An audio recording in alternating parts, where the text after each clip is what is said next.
मुकेश सहनी के 70 वर्षीय पिता जीतन सहनी का हत्या जो है वो 15 तारीख की रात 11 बजे के बाद और 16 तारीख को सुबह 6 बजे से पहले किया गया। इसका अभी तक कोई प्रमाण नहीं मिल पाया है कि आखिर जो है हत्या कब किया गया है, लेकिन एसआईटी टीम जो है वो गठन किया गया आनन फानन में सुबह 6 बजे जब हत्या का खबर सबको पता चला तो। और एसआईटी टीम ने दावा किया है कि उसने अपराधी को या संदिग्ध को जो है 8 घंटे के अंदर पकड़ लिया।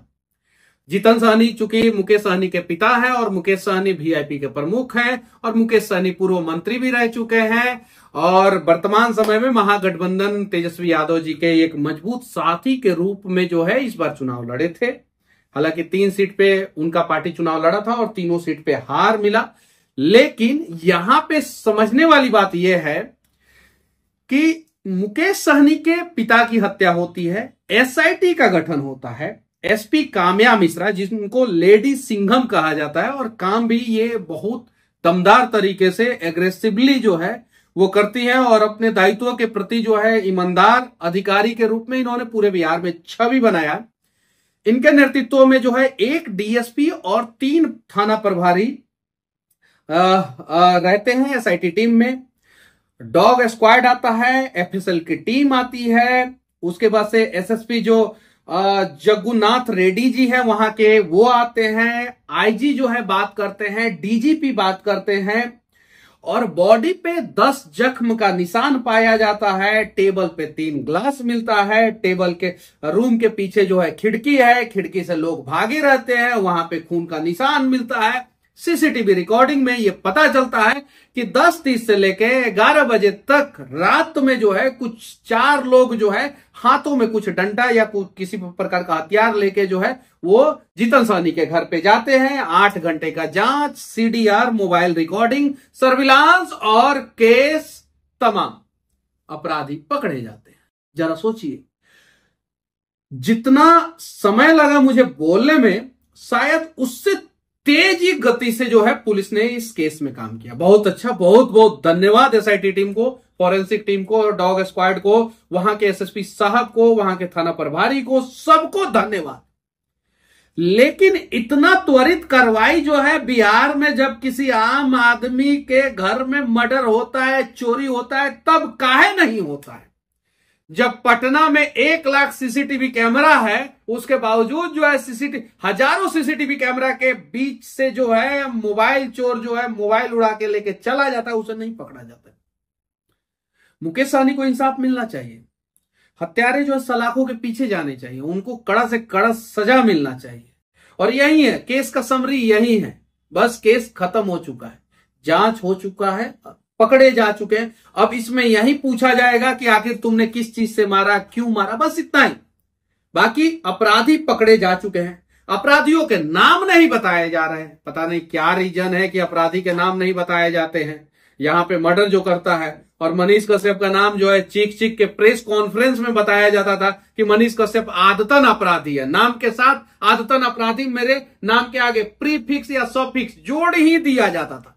यहां पे 4 अपराधी जो पकड़े गए हैं उनका नाम नहीं बताया जा रहा है।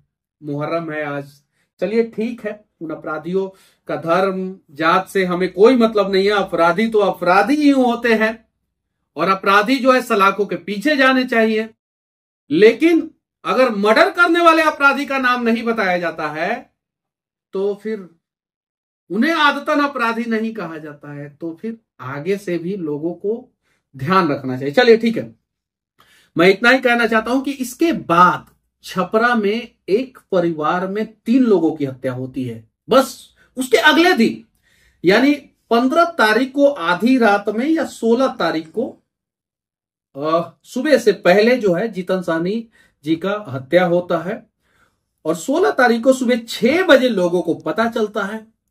1 घंटे 2 घंटे के अंदर अंदर एसआईटी टीम का गठन कर दिया जाता है, डॉग स्क्वाड आ जाता है, फॉरेंसिक की टीम जो है पटना से एकदम साय देना जो है दरभंगा के लिए कूच कर जाती है और 8 घंटे के अंदर जो है वो सब कुछ करके जो है अपराधियों तक पुलिस पहुंच जाती है, उसे दबोच लेती है और पूछताछ चालू हो जाता है। छपरा में 3 लोगों की हत्या और 1 व्यक्ति, एक महिला जो है उस परिवार की घायल है। 4 ही लोगों का वो परिवार था और उसमें 3 लोगों की हत्या हो जाती है, एक महिला घायल।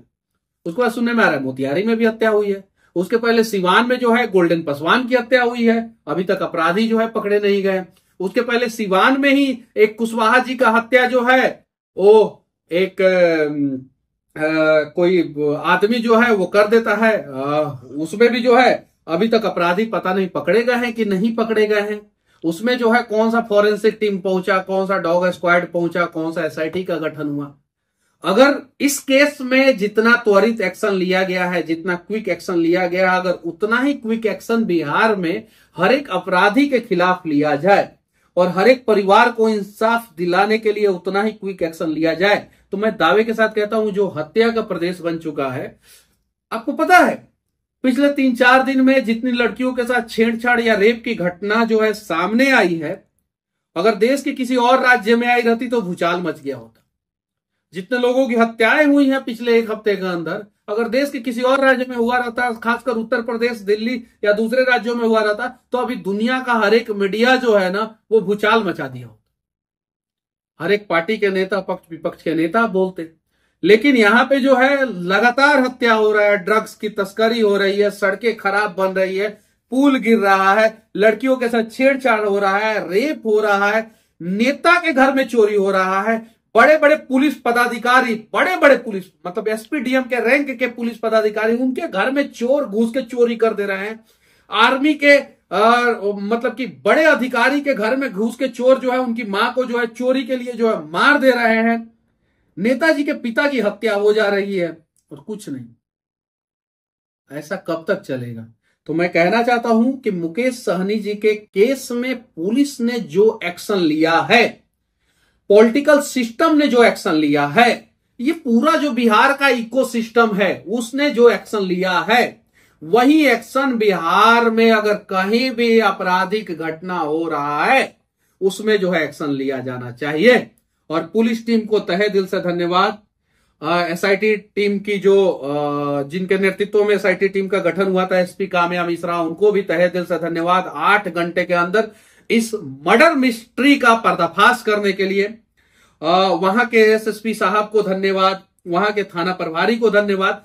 क्योंकि इस प्रकार के घटना का अंजाम, घटना तो कहीं भी कोई भी दे सकता है, लेकिन जब अपराधियों को अंजाम पता रहेगा कि पुलिस 8 घंटे के अंदर दुनिया के किसी भी कोने से आपको निकाल के जो है और जेल में ठूस देगा, तो आपराधिक घटनाओं पे ऑटोमेटिक लगाम लग जाएगा और ग्राफ नीचे गिर जाएगा। कुछ नेता जो है, बिना दिमाग वाले नेता, चैनलों पे बैठ के बोल रहे हैं कि अमेरिका में भी इस प्रकार की घटना होती है।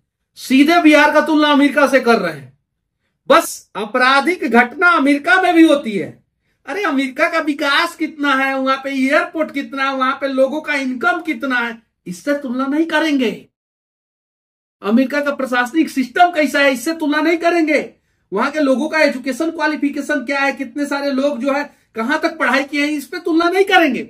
सीधे अमेरिका में भी घटना होता है। अरे पक्ष विपक्ष की राजनीति के चक्कर में आप जो बोल रहे हैं वो सोच समझ के बोले, और आपको ये बात एकदम नहीं बोलना चाहिए। एक नेता के पिता की हत्या हुई है और आप बोल रहे हैं कि अमेरिका में भी इस प्रकार की घटना होती है। मतलब कि जरा सोचिए। और ऐसे ऐसे लोगों को प्रवक्ता बना के भेज दिया जाता है चैनलों पे।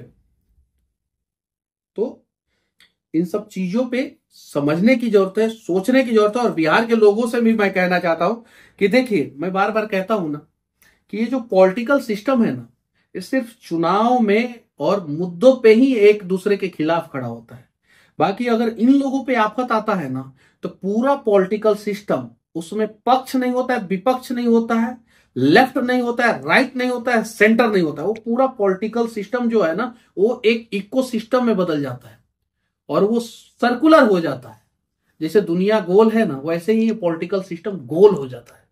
और उस समय जो है ना, एक दूसरे का मदद ये लोग जबरदस्त तरीके से करते हैं और उसी का अंजाम होता है कि 8 घंटे के अंदर 4 में से 4 अपराधी, मतलब ऐसा नहीं है कि उसमें से 1 को फरार है, 2 को फरार है, 3 को फरार है, 5 को पकड़ा गया, 2 को पकड़ा गया, 1 को पकड़ा गया, सारा का सारा जो है ना वो पकड़ा जाता है और सलाखों के पीछे चला जाता है।